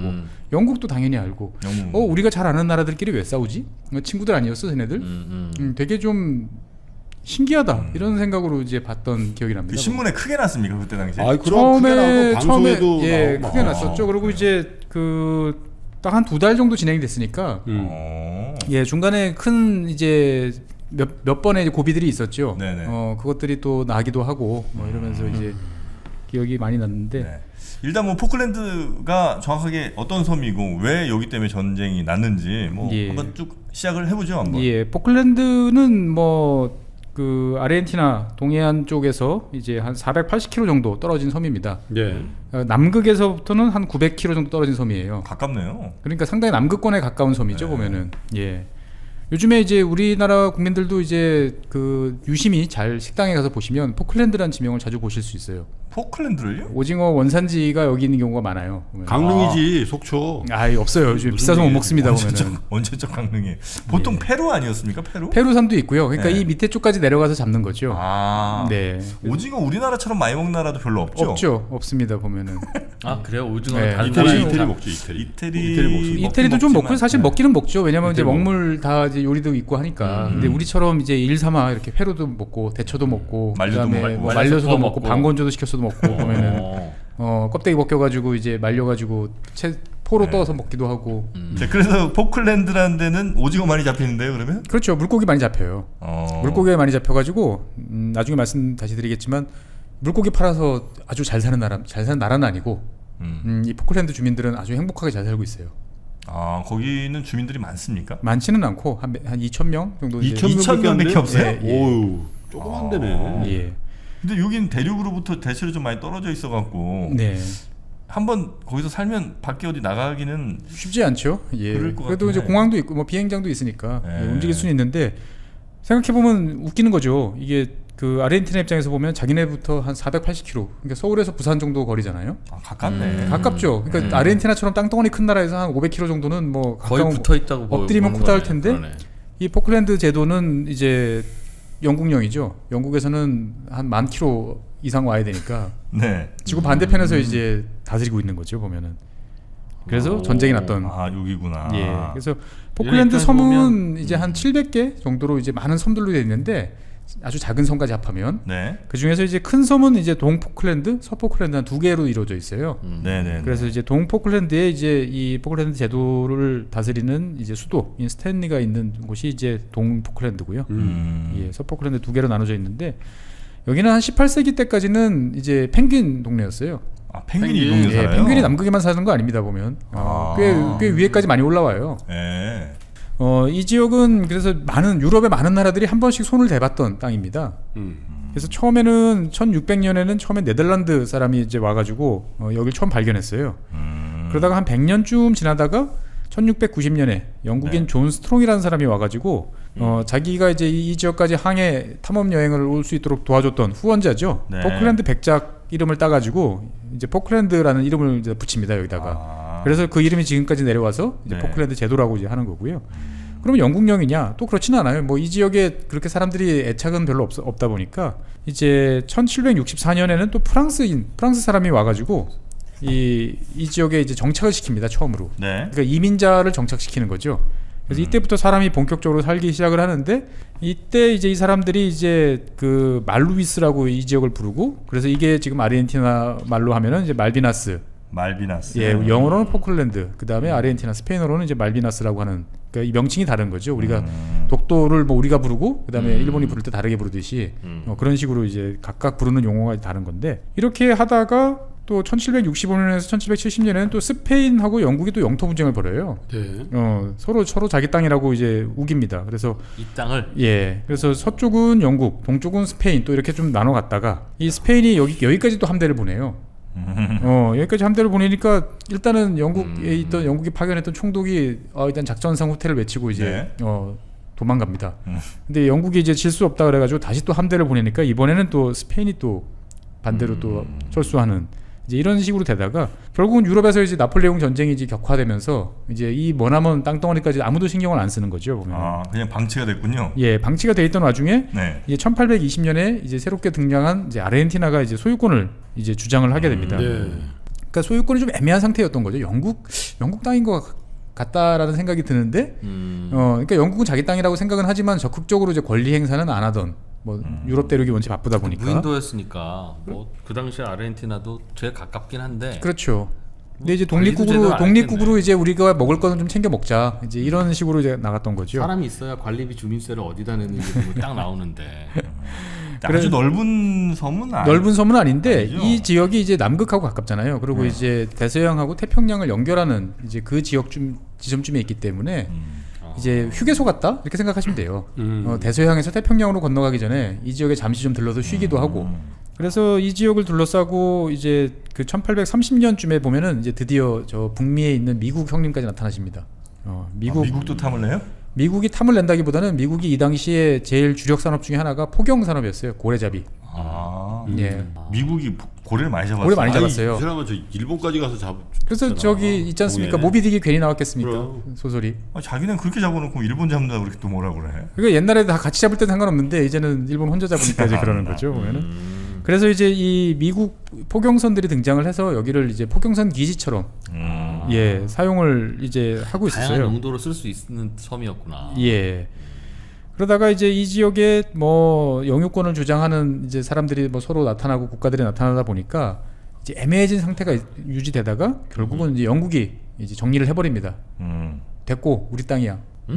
이렇게 언제쯤이요? 이게 이제 19세기 말쯤이죠 보면은. 아, 네. 19세기 말 이때쯤 돼서 19세기 한 중반쯤 돼가지고 네. 일단 그래 다 영국 땅이라고 일단은 인정해 줍니다. 근데 아르헨티나는 이제 우리 코앞에 있는 땅인데 영국 애들한테 뺏겼어라고 이때부터 생각을 하는 그렇겠지. 거죠 보면은. 예. 그래서 상당히 그 아르헨티나 입장에서 봤을 때는 코앞에 있는데 이걸 저 반대편에 있는 영국이 가져갔다. 이건 아직까지도 제국주의 상처가 남아 있는 땅이다. 이렇게 생각들을. 영국 군인들이 거기에 좀 이렇게 상주도 하고 뭐 이런 상황이었겠네요. 군인들이라기보다는 이제 경비함 정도, 배 한 척 정도를 이제 보내서 네. 이제 한 번씩 그 원래 프랑스나 영국이나 멀리 떨어져 있는 식민지들을 이제 관할하는 별도의 경비함이라고 해야 되나요? 뭐 프랑스 같으면 통보함이라는 좀 또 독특한 이름을 쓰는데 네네. 그냥 혼자서 군함 한 척이 가서 뭐 별일 없죠. 물어보고 필요한 사람들도 데려다주고 뭐 이런 일들을 이제 만약에 무슨 일 생기면 이제 진짜 본토에서 이렇게 군대들 그렇죠. 들어오면 연락도 되니까. 보내고 예. 그래서 이 프랑스가 지역은 식민지 건설을 하는데 어떤 배 이름을 갖고 있었는지를 최 박사님은 어떻게 알까? 이제 정말 뜬금없다. 최 박사님이 어떻게 그걸 할까는 더 이상 궁금해하지 않기로 했습니다. 네, 그냥 그런 분이 그냥 받아들여. 네, 그런 분이 너무 계속 1년 반 동안 그거에 지금 집중하느라고 지금 이게 집중이 안 되잖냐. 네, 그냥 그런 분이 있는 거예요. 야. 그래서 어쨌거나 이제 그 1930년대쯤 되니까 네. 1930년쯤 되니까 머릿수를 세 보니까 한 2,400명 정도가 이제 거주하는 사람이. 걸로. 예. 그러니까 여기 영국령 이제 영국령 땅이니까 영국 사람이 되겠죠. 음. 그래서 주로 이제 양 키워가지고 털 깎고 그 다음에 양고기 뭐 해서 대충 이렇게 살다가 이 지역이 20세기 들어오면서부터 영국군의 석탄 보급 기지가 됐어요. 그러니까 그 전에 나폴레옹 전쟁 시절에는 다 풍력이었잖아요. 돛담배. 그러니까 이 지역 그때는 포클랜드라는 섬에 뭐 잠깐 들러가지고 이제 식수나 좀 챙겨갈까 뭐 이 정도였는데 이제 석탄을 연료로 쓰기 시작하니까 이 묵직한 석탄을 어딘가는 쌓아놓고 있다가 이제 주유소처럼 필요할 때 보급을 받아야 되는. 중간중간 보급 받아야 되니까. 그렇죠. 그래서 이제 그 영국이 전 세계 주요 섬에다가 이런 보급 기지를 많이 깔아놨는데 이 중에 하나가 이제 포클랜드였어요. 네. 그래서 1차 세계대전 때 이 지역까지 이제 독일 해군이 나타납니다. 예, 그래서 이제 독일 해군이 이제 석탄이 부족하니까 여기를 털어가지고 우리가 쓰자라고 생각해서 오는데 영국 해군은 너희들 올 줄 알았어라고 딱 생각을 하고 숨어 있다가 기습을 해가지고 이제 격침을 시켜버리죠. 네. 그래서 1차 세계대전 때 이제 포클랜드 해전이라는 이름이 이제 등장을 합니다. 그러니까 이 지역에서 포클랜드 해전은 전쟁은 이제 2번 일어났다 이렇게 보시면 되겠어요. 먼저 1차는 1차 세계대전 때 한 번 일어났었고 그다음에 이제 2차 세계대전 때는 뭐 잠잠히 잘 지나가다가 네. 1952년쯤 되니까 영국이 이제 더 이상 이런 해외 자잘한 식민지를 유지하는 게 영토를 유지하는 게 무슨 이득이 있느냐. 뭐 인도도 넘겨준 마당에 라고 해서 포기를 하려고. 그럼 누구한테 넘기지? 아르헨티나한테 넘기긴 자존심이 허락하지 않고 미국한테 넘길까? 이런 고민을 이제 하던 차에 이 지역에 있던 영국 사람들이 그래도 영국인 후손들이었으니까 우리는 반댈세. 우리는 계속 그 대영 제국 시민으로서 남고 싶어. 포클랜드 여기 사는 사람들이 네네. 포클랜드 사는 영국인들이 네. 우리는 남의 땅 와서 살면서 네, 우리 이렇게 애매하게 있다가 우리 저기 아르헨티나 뭐 이렇게 넘어가기 무서우니까 그냥 우리는 계속 영국령으로 해주세요. 그러니까 그럴 수 있겠네요. 예, 그냥 이렇게 그러고 살았어요 이제. 근데 아르헨티나는 때 되면은 이 지역에다가 이제 그거 우리 땅인데 왜 자꾸 무단 점유하세요? 막 이런 이제 그럴만하죠. 예, 계속 이러고 있다가 뭐 시간이 이제 쭉 흘러가서 1970년대 후반쯤 되니까 이제 지난 시간에 말씀드렸던 이제 군부 독재 더러운 전쟁이 이제 시작이 됐죠. 네. 아르헨티나 내에서. 그 당시 이제 아르헨티나 통치 체계는 이제 육해공 3군 이제 대장, 그러니까 참모총장이겠죠. 이제 보면은 그 세 사람이 이제 평이 그 3군 사령관이 서로 협의해서 끌고 가는 이제 그런 체제로 됐었어요. 예. 근데 이제 그 중에 이제 아이삭 아니아 해군 대장, 해군의 이제 대표인 사람이 포클랜드를 반드시 되찾아와야 된다라는 주장을 예전서부터 하던 사람이었어요. 그러던 와중에 이제 1982년 3월에 이제 부에노스아이레스에서 더 이상 못 참겠다 갈아보자 뭐 이러면서 이제 유혈 폭동이 일어났습니다. 네. 그러다 보니까 이제 이런 폭동이 일어나면은 항상 이제 지배층에서는 관심을 외부로 돌리는 게 제일 낫죠. 곰곰 생각을 해보니까 1983년이 되면 영국이 이 포클랜드 그러니까 말비나스 제도를 뺏어간 지 150년이 되는 거예요. 그러니까 아르헨티나 입장에서 봤을 때는 뭔가 이제 북한식 표현으로 따지면 이제 꺾어지는 해지 않습니까? 보면은 50년, 100년, 150년. 예. 뭔가 이때 이거를 기념해가지고 우리가 저걸 탈환한다면 국민들이 잠잠해질 것이다라고 생각을 이제 해서 그 침공 명령을 이제 내리기 시작을 합니다. 네. 작전 계획을 세우는 거죠. 근데 처음에 아르헨티나는 이제 약소하게 생각을 했어요. 어차피 거기 영국 군인들 없는 거 다 아니까 잽싸게 가가지고 점령을 하고 아르헨티나 깃발 꽂고 우리 땅이라고 선언하고. 우리 땅이라 선언하고 사진 한 방 찍고 돌아온다. 그게 첫 작전이었어요. 예, 첫 번째 원래는? 작전은 이런 개념이었어요. 이제 보면은 신적이네 친구들. 예. 왜냐면 이제 영국군이 반격할 거라고 생각을 안 했어요. 8,000마일이니까. 저 멀리서 와서. 저 멀리서 봐서 여기까지 몰랐네. 영국이 어떤 애들인데. 당시 영국은 이제 막 실업률이 10%씩 되고 막 어마어마한 경제난이 심각한 시절이니까 니도 힘들고 우리도 힘든데 니들이 여기까지 와서 우리랑 싸우겠어? 네. 라고 라고 생각을 했던 거죠, 보면은. 또 이렇게 생각했던 게 1976년에 이제 그 남극 근처에 보면은 그 사우스 샌드위치라는 또 섬이 있습니다. 아르헨티나 섬이에요? 이게 이제 영국령이에요. 영국령인데 여기 일부를 이제 아르헨티나가 슬쩍 자기 땅이라고 이제 점령을 했는데 영국이 별로 특별한 반응을 보이지 않았어요, 보면은. 점령한 게 안 알려진 거 아니야? 그러니까 영국이 이제 신경 쓰기 싫은 거죠, 이제 거기까지. 그래서 이렇게 저렇게 생각을 하다가 1982년 1월달에 이제 그 아르헨티나 쪽에서는 본격적으로 작전 계획을 변경을 합니다. 침공 후 후퇴가 아니고 점령해버리자 아예. 그래서 9월 15일 날까지 작전을 이제 준비를 완료하는 걸로 계획을 잡았어요. 한 넉넉하게 시간을 잡은 거죠. 그래서 원래 전쟁은 포클랜드 전쟁은 1982년 4월 달 시작을 했는데 그럼 9월 달까지 어떻게 간 거지? 라고 생각했을 텐데 원래 그 남반구다 보니까 겨울이 반대예요. 그렇죠. 그러니까 6월에서 8월까지가 겨울이다 보니까 겨울철은 점령하기도 쉽지 않고 특히 남대서양 쪽은 어마어마하게 파도가 센 남극이랑 가깝다 보니까 쉽지 않아요. 그래요? 그러니까 이제 겨울철은 피하고 점령해서 지키기도 어려우니까 그 다음에 이제 그 나중에 말씀드릴 우리가 영국 해군이 혹시라도 반격을 해오면 얘네들을 공격하는 방법은 이제 미사일로 공격해야 되는데 그러면 비행기에다가 공격기에다가 대한 미사일을 탑재를 해야 되는데 네. 이게 이제 슈페르 에땅따르라는 이제 프랑스제 공격기 14대하고 그 다음에 액조세 공대함 미사일 15기를 들여오는 게 아마 한 9월달 정도까지는 우리가 다 세트를 갖출 수 있을 것 같다. 그러니까 이때까지 좀 기다려보자. 날 좀 풀리고 무기도 좀 준비되면. 그렇죠. 네. 거기다가 영국 신문을 읽다 보니까 네. 여기 있던 영국 경비함이 9월달로서 이제 영국이 철수한다는 기사가 나왔네. 마침. 예, 때마침. 그래가지고 이제 이제 9월달까지 차근차근 준비를 하면 되겠다라고 생각을 했습니다. 그래서 만약에 정말 9월달에 전쟁을 아르헨티나가 시작을 했으면 또 역사는 또 바뀌었을 것 같아요. 근데 9월에 안 했어요? 9월에 안 했어요. 왜? 왜? 준비해놓고. 왜 안 택배가 했냐면은 안 왔나? 이 포클랜드뿐만 아니고 이 아르헨티나가 조금 욕심을 좀 내던 게 남극 쪽에 보면은 자잘한 영국 섬들이 몇 개 더 있었어요. 네. 그 중에 하나가 이제 사우스 조지아 섬이라고 포클랜드에서 다시 남동 쪽으로 800마일. 그러니까 거의 뭐 남극이죠. 남극에 있는 섬인데 여기는 이제 그 1775년에 제임스 쿡 선장 유명한 탐험가였죠. 이 양반이 발견한 섬인데 너무 추워가지고 사람이 살 수는 없지만 이제 포경선 기지로 이제 남극까지 그 고래 잡으러 가던 사람들이 기지를 지어놓고 살았어요. 잠시. 사우스 조지아. 예. 네. 그러다가 이제 여기를 방치를 했는데 여기 보니까 이제 옛날에 지어놓은 거다 보니까 고철이 많은 거예요. 그 기지대가 다 이제 방치가 되니까. 그래서 아르헨티나 사업가가 이 고철을 내가 매입을 하겠소. 라고 해서 영국에다가 제안을 해서 뭐 자고한 82년 이제 계약을 이제 맺었어요. 계약을 맺었는데 뭐 이 양반이 이제 정식으로 계약 되기 전에 계약서 사인하면 이제 내 걸로 돼서 내가 작업하기 전에 이 상륙 허가를 받지 않고 먼저 한번 상륙을 한 거예요. 이 도대체 작업량이 얼마나 되나 이런 걸 이제 보려고. 네. 갔더니 이제 당연히 근데 마침 이 지역에 영국 군대는 없었고 영국 과학기지가 있었어요. 남극 과학기지라는 이런 지역 친구들이 이제 딱 보고 연락을 한 거죠. 보면은 이상한 애 왔다. 이상한 애들 왔다. 그러니까 영국에 야 너희들 아직 계약 기간 안 됐는데 벌써 오면 어떡하냐. 그랬더니 이제 이 친구가 죄송합니다 그러고 이제 갔어요. 민간인인데? 예, 민간인인데. 뭐 그런 거 가지고 그래?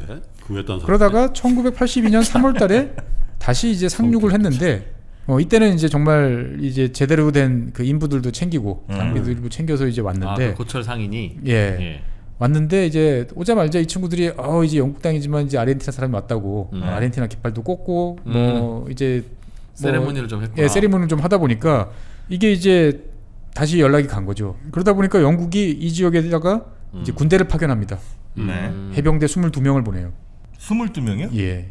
야, 그 영국 본토하고 거리도 되게 멀 텐데. 그러니까 22명 보냈죠. 너무 머니까 이제. 그랬더니 아르헨티나 사람들도 길게 준대. 영국 애들이 와가지고 우리를 막 위협해요. 그러니까 아르헨티나도 자기 자국민 보호를 명분으로 해가지고 이제 14명을 보냅니다. 그래서 22명 오면 44명을 보내야지 왜 14명만 보내? 그래서 이제 이 눈으로 뒤덮인 황량한 곳에서 한 20마일을 사이에 두고 이제 서로 째려보고 있습니다. 보면은. 그러니까 어떻게 보면 이제 양국이 대치를 이제 하기 시작을 한 상황이죠. 그러니까 아르헨티나 입장에서 봤을 때는 야 이거 얘네들이 잘못하면은 정말로 여기까지 와서 방어를 할지도 모르겠네 제대로. 안 올 줄 알았는데 이렇게 보내고 하는 걸 보니까 포틀랜드에도 진짜 군인 올지도 예, 모르겠다. 올지도 모르겠다라고 생각을 해서 작전 개시를 땡기자. 그래가지고 4월 1일 날 이제 상륙을 하는 걸 목표로 해가지고 3월 28일까지 이제 출동 준비를 하라는 명령이 이제 떨어집니다. 9월에 원래는 가야 되는데 예, 9월 달로 여유 잡고 이제 준비를 하고 있었는데 갑자기 4월에 갑자기 이제 한 그 5-5달 정도 이제 빨라진 거죠. 이제 보면은. 그래서 이제 다 끝났다 이렇게 생각을 했는데 다 끝난 게 아니었죠. 이제 시작이었던 거죠 보면. 네. 그래서 영국이 이 뭔가 낌새가 이상해라고 생각을 하니까 첫 번째 한 일이 뭐냐면은 아까 말씀드렸던 이 핵추진 잠수함을 이제 그 지브랄터 근처에 있던 잠수함을 이제 아르헨티나 근처로 포클랜드 제도까지 보냅니다 보면. 그래서 이게 핵 잠수함이 얼마나 이제 우수한지가 여기서 드러나는 게 뭐냐면은 3월 29일 날 출항을 했어요. 네. 3월 29일 날 출항을 했는데 10일 정도 만에 이제 지구 반바퀴를 돌아가지고 갔어요. 한 번도 부상하지 않고 계속 바닷속으로만 가가지고. 아르헨티나까지. 그렇죠. 근데 이제 보통 이제 핵추진 잠수함을 이제 SSN이라고 부르는데 이거 말고 이제 디젤 잠수함도 보냈어요. 같이. 네. 디젤 잠수함도 보냈는데 핵 잠수함이 이제 원자력 잠수함이 10일 만에 도착했는데 이제 이 디젤 잠수함은 한 달 걸렸어요. 원래 디젤이 좀 느려요? 전기를 충전해야 되니까 속도도 충전. 잘 못 나고, 그러니까 이를테면은 디젤 잠수함 우리나라나 이제 일본이 갖고 있는 디젤 잠수함들은 20노트 속도로 따지면 한 36km 정도로 1시간 정도 가면은 배터리가 앵꼬납니다 보면. 예, 그러니까 이제 그렇게 오래 달릴 수가 없는 거죠. 느린 속도로 그냥 꾸준히 달리고 충전하고 이렇게 해야 되니까. 전기차하고 비슷하네. 그렇죠. 그래서 이제 이런 핵 잠수함들이 이제 원자력 잠수함이 줄줄이 이제 도착을 하다 보니까 이 아르헨티나 입장에서 보면 상당히 껄끄러워지는 거예요. 바닷속에 뭔가 들어온 것 같은데 있나 없나? 이 해군 작전 중에서 제일 힘든 게 제잠수함 작전이거든요. 잠수함을 찾아내는.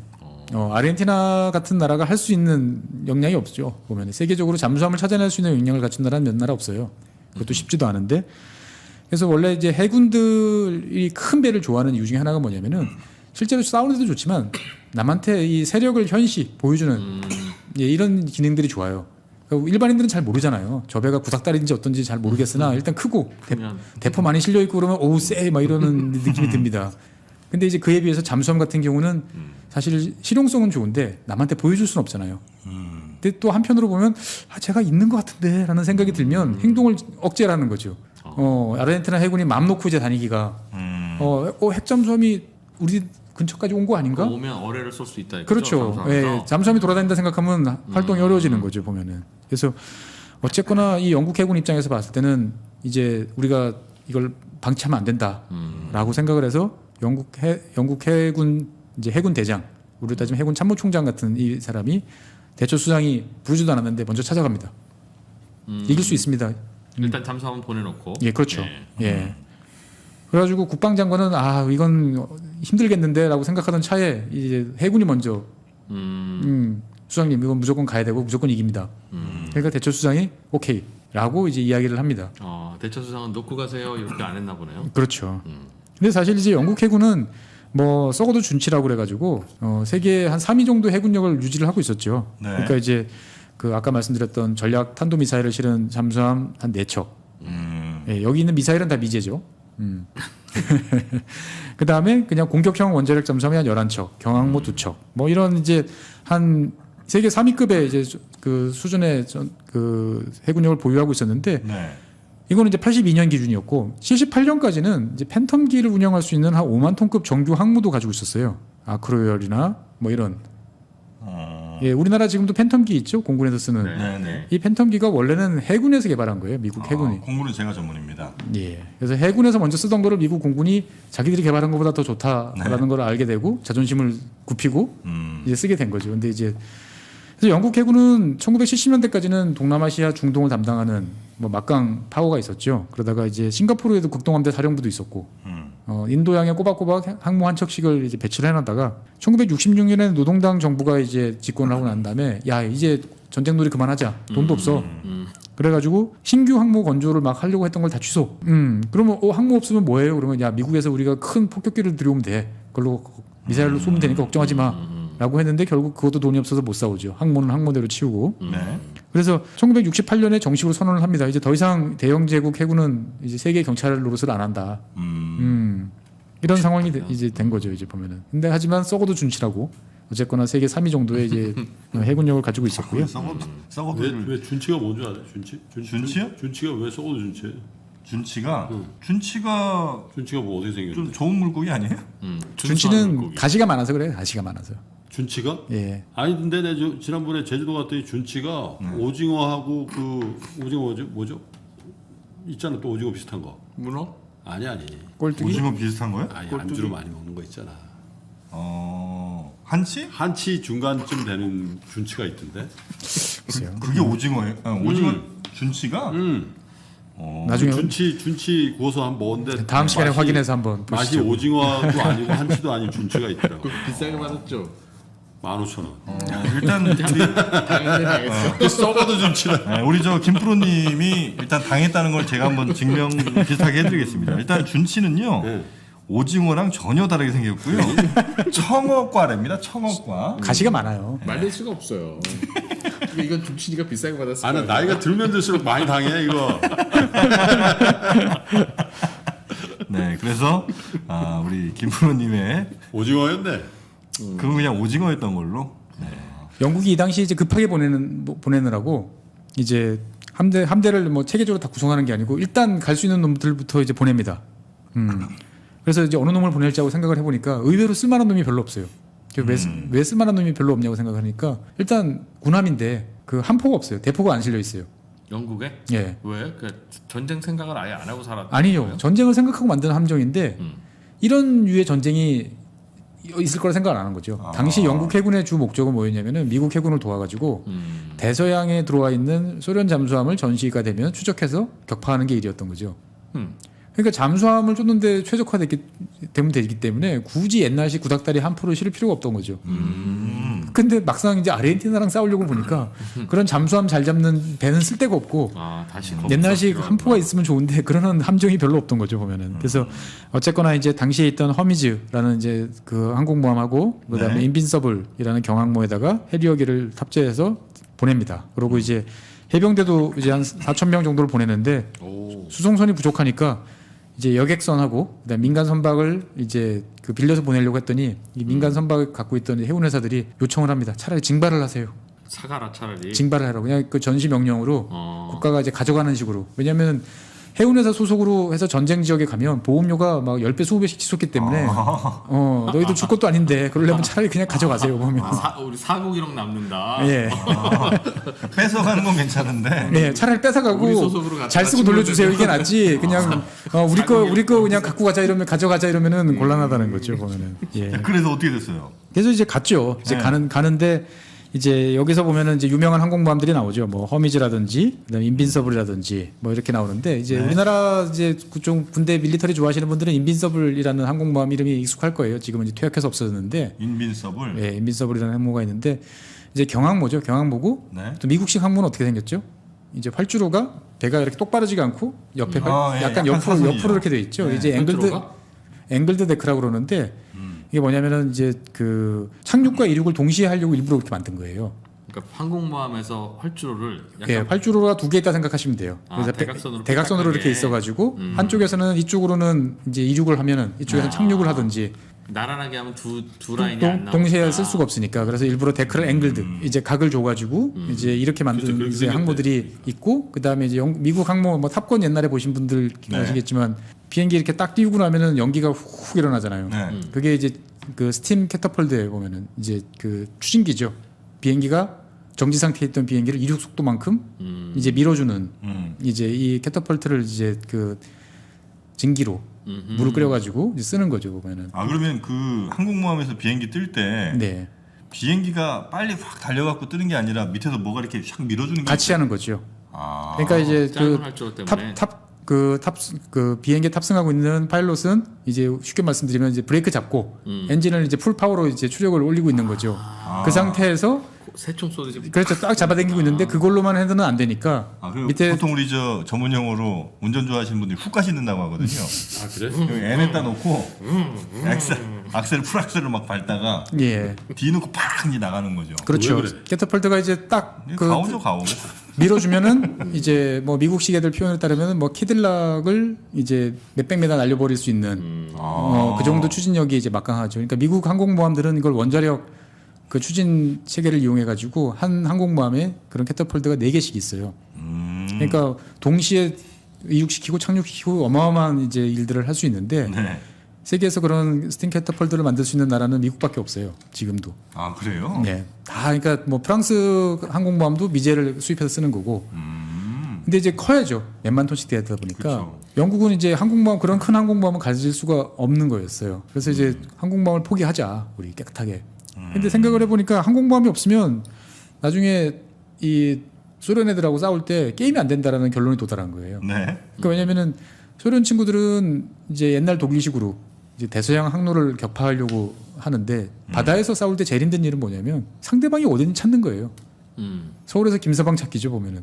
그렇지. 예, 바다 그 집단에서 바늘 찾기처럼 그 넓고 넓은 태평양 대서양에 내가 원하는 배가 어디에 있는지를 찾아내는 거는 격침시켜야 되는데. 예나 지금이나 쉽지 않은 거죠 보면. 아, 이게 레이더 뭐 이런 걸로 하면 잘 안 나오니까. 그게. 레이더를 훑으려고 해도 레이더 거리가 있으니까 정찰기가 이제 여러 대가 떠야 되는 거죠 보면은. 쩍 있네 그래도 그 사이에 또 걔네들이 가만히 있는 게 아닐 테니. 그렇죠. 그래서 이제 소련은 전략이 이제 큰 폭격기를 개조한 그 투블레프 95 같은 이제 배어 정찰기를 보내가지고 네. 바다를 이제 훑는 이제 레이더를 훑은 거죠. 그러면 영국군 입장에서 봤을 때 우리는 항모가 없는데 저놈이 정보를 알려주면 소련 애들이 이제 미사일을 쏴가지고 우리 배를 격침시키면 우리는 저항도 못하고 죽는 거 아니냐. 그러면은 저 정찰기가 최소한 우리 배 근처에 쟤네들 레이더가 우리 그 기지에 거리 닿지 않도록 쟤네들을 쫓아내든지 제일 좋은 건 격추시켜 버릴 수 있도록 비행기를 실어야 돼. 네. 라는 생각을 한 거죠. 그러니까 우리가 미국식 항공모함 이런 건 못해도 어떻게든 조그만 배라도 배에다가 맞짱 뜰 수 있는 비행기 몇 척은 비행기 몇 대는 실어놔야 돼. 그래야 이제 소련 정찰기가 쫓아보내지. 이런 생각을 당하면 좌표 다 드러나서 그렇죠. 그냥 미사일 날라온다. 네네. 그래서 이제 전통 갑판 이제 지휘 순양함이라는 이름으로 이제 이런 경항모를 만드는 거죠. 그래서 경항모인데 갑판이 이렇게 평평하지가 않고 네. 이렇게 돼 있어요. 영국 항모들은. 아, 예. 여기가 이렇게 예, 위에 있어요. 오르막길로 돼 있고. 한 미국은 8도. 안 그래요? 미국은 없어요. 미국은 아, 그래요? 예, 이게 뭐냐면 스키 점프라고 그러는데 네. 이게 그 맨 처음에는 우리가 이제 수직 이착륙기가 있으니까 그냥 이렇게 떠서 가면 되니까 이 갑판이 길 필요가 없어 생각을 했는데 막상 뛰어 보니까 수직 이착륙으로 하면 자기 몸 하나 띄우기도 힘든 거예요. 그러니까 탑재할 수 있는 무기도 형편없고 그 다음에 이제 그 무장도 별로 못 싣는 거예요. 네.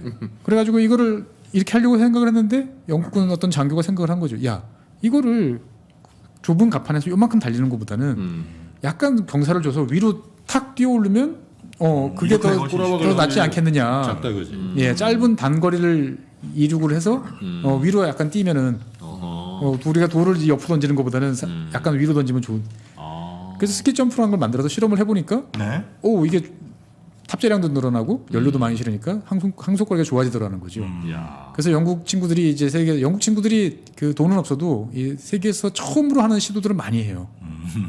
예, 그러니까 이제 그 창의력이 좋은 친구들인데 네. 어쨌거나 이런 그래서 해리어를 실을 수 있는 인빈서블 이제 항공모함을 만들어 가지고 여기다가 이제 19대의 이제 해리어를 싣고 이제 남대서양으로 이제 출동을 이제 하게 되는 거죠 보면은. 자 이제 본격적인 전쟁이 이제 시작되기 전까지 저희가 쭉 달려왔고요.